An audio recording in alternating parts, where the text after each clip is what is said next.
Syekh Maulana Syarif Hidayatullah atau Sunan Gunung Jati adalah salah satu dari 9 orang penyebar agama Islam terkenal di Pulau Jawa, atau dikenal dengan sebutan Wali Songo. Sunan Gunung Jati meninggal pada usia genap 120 tahun.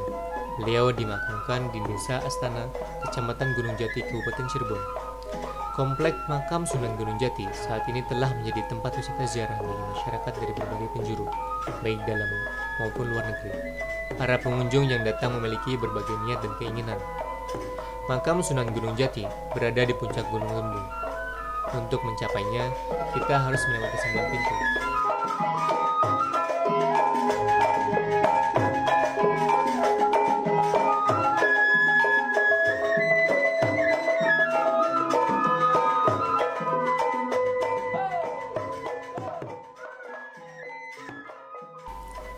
Pintu yang pertama atau dikenal pula Gapura Wetan merupakan awal untuk menuju makam Sunan Gunung Jati. Setelah memasuki pintu pertama, kita akan menemukan para pengunjung yang sedang mandi atau sekedar mengambil air wudhu di tempat sekitaran pintu pertama. Selanjutnya, pengunjung harus melewati pintu yang kedua atau dengan nama lain adalah Lawang Krapyak. Memasuki pintu kedua ini, kita akan dihadirkan tempat berkumpulnya para kemit atau penjaga makam Sunan Gunung Jati.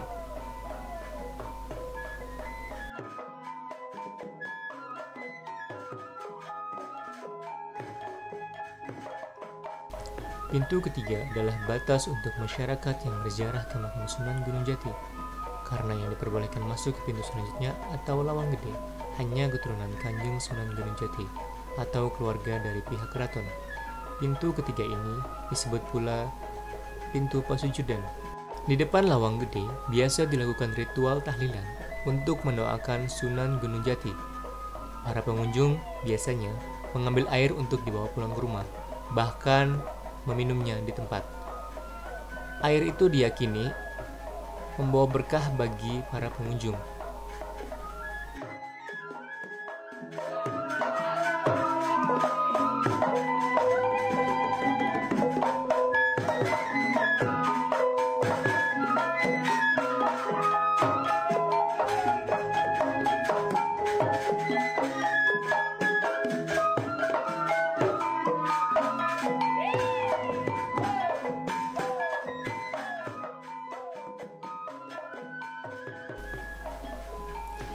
Tidak jauh dari Lawang Gede, tepatnya sekitar 50 meter ke arah barat, peziarah akan menemukan komplek makam keluarga Sunan yang merupakan keturunan ras Tionghoa yang berasal dari istri ketiga beliau yang bernama Ong Tien Niu.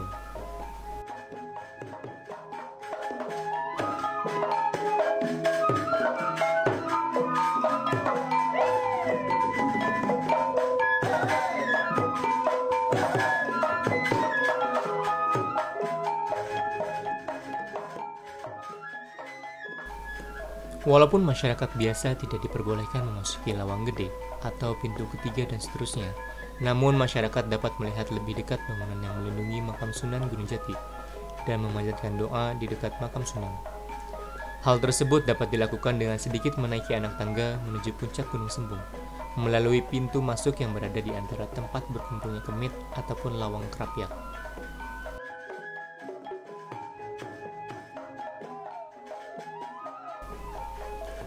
Di puncak Gunung Sembung, sekitaran makam Sunan Gunung Jati, terdapat salah satu situs yang bernama Pusar Bumi. Situs tersebut adalah sebuah lubang di permukaan tanah. Kami tidak mendapat keterangan lebih lanjut mengenai situs ini. Tepat di bawah cungkup atau bangunan tersebutlah letak di mana makam Syekh Syarif Hidayatullah atau biasa kita sebut dengan Sunan Gunung Jati. Masyarakat biasa tidak diperbolehkan memasuki lingkungan makam Sunan Gunung Jati.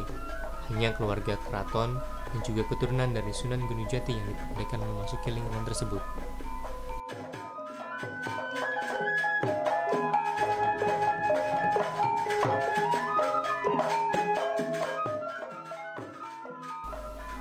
Tak jauh dari bangunan makam, terdapat masjid yang diberi nama Masjid Sang Saka Ratu atau Dok Jumeneng, yang konon dulunya digunakan oleh orang-orang yang keling yang pernah memberontak pada Sunan Gunung Jati.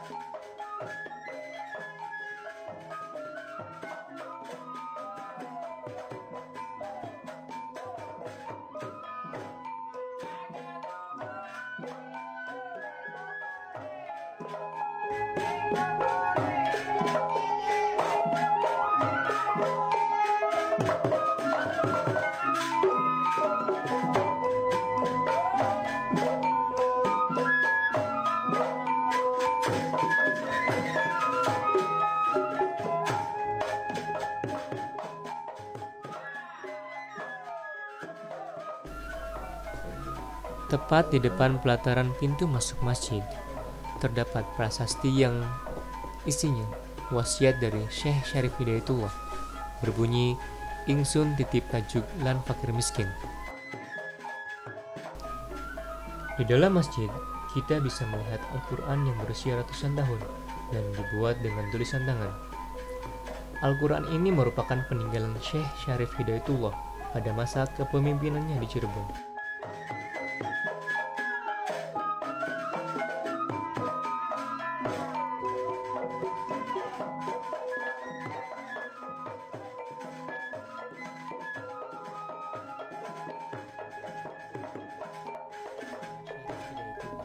Sunan Gunung Jati adalah salah satu dari 9 orang penyebar agama Islam terkenal di Pulau Jawa, atau dikenal dengan sebutan Wali Songo. Sunan Gunung Jati meninggal pada usia genap 120 tahun. Beliau dimakamkan di Desa Astana, Kecamatan Gunung Jati, Kabupaten Cirebon. Komplek makam Sunan Gunung Jati saat ini telah menjadi tempat wisata ziarah bagi masyarakat dari berbagai penjuru, baik dalam maupun luar negeri. Para pengunjung yang datang memiliki berbagai niat dan keinginan. Makam Sunan Gunung Jati berada di puncak Gunung Lembung. Untuk mencapainya, kita harus melewati 9 pintu.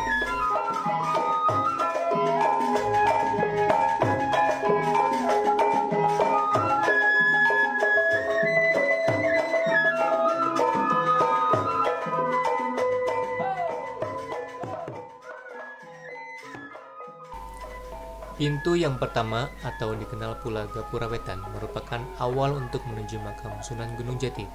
Setelah memasuki pintu pertama, kita akan menemukan para pengunjung yang sedang mandi atau sekedar mengambil air wudhu di tempat sekitaran pintu pertama. Selanjutnya, pengunjung harus melewati pintu yang kedua atau dengan nama lain adalah Lawang Krapyak. Memasuki pintu kedua ini, kita akan dihadirkan tempat berkumpulnya para kemit atau penjaga makam Sunan Gunung Jati.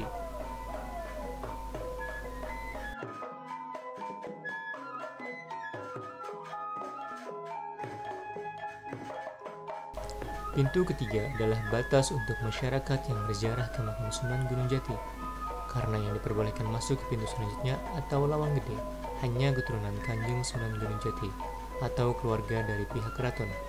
Pintu ketiga ini disebut pula pintu pasujudan. Di depan Lawang Gede biasa dilakukan ritual tahlilan untuk mendoakan Sunan Gunung Jati. Para pengunjung biasanya mengambil air untuk dibawa pulang ke rumah, bahkan meminumnya di tempat. Air itu diyakini membawa berkah bagi para pengunjung.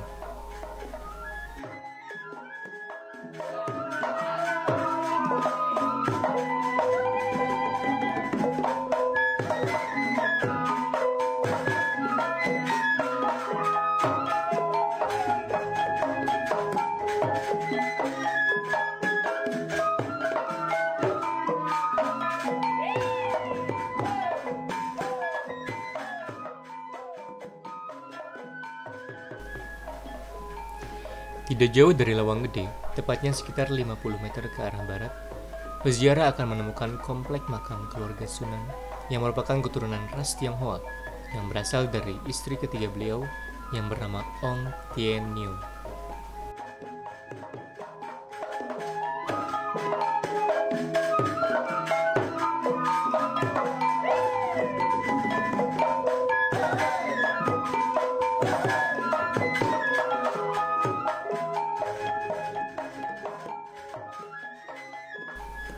Walaupun masyarakat biasa tidak diperbolehkan memasuki Lawang Gede atau pintu ketiga dan seterusnya, namun masyarakat dapat melihat lebih dekat bangunan yang melindungi makam Sunan Gunung Jati dan memanjatkan doa di dekat makam Sunan. Hal tersebut dapat dilakukan dengan sedikit menaiki anak tangga menuju puncak Gunung Sembung, melalui pintu masuk yang berada di antara tempat berkumpulnya kemit ataupun Lawang Krapyak.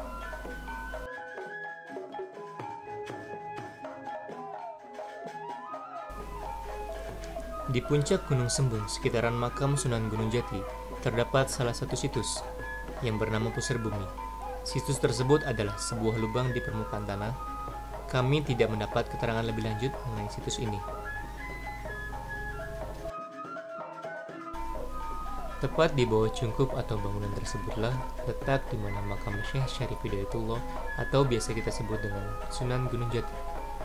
Masyarakat biasa tidak diperbolehkan memasuki lingkungan makam Sunan Gunung Jati. Hanya keluarga keraton dan juga keturunan dari Sunan Gunung Jati yang diperbolehkan memasuki lingkungan tersebut.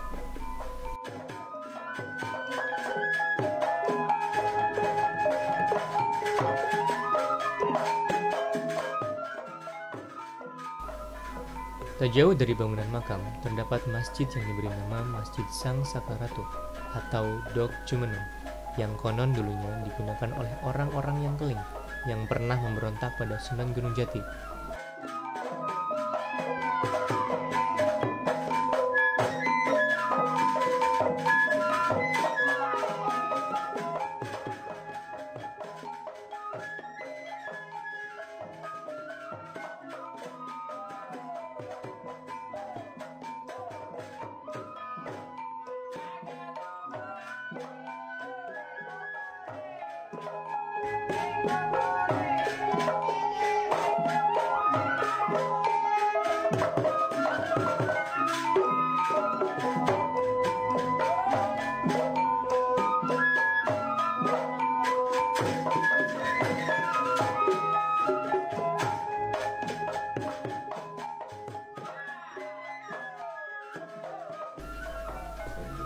Tepat di depan pelataran pintu masuk masjid, terdapat prasasti yang isinya wasiat dari Syekh Syarif Hidayatullah, berbunyi, "Ingsun titip tajuk lan fakir miskin." Di dalam masjid, kita bisa melihat Al-Quran yang berusia ratusan tahun dan dibuat dengan tulisan tangan. Al-Quran ini merupakan peninggalan Syekh Syarif Hidayatullah pada masa kepemimpinannya di Cirebon.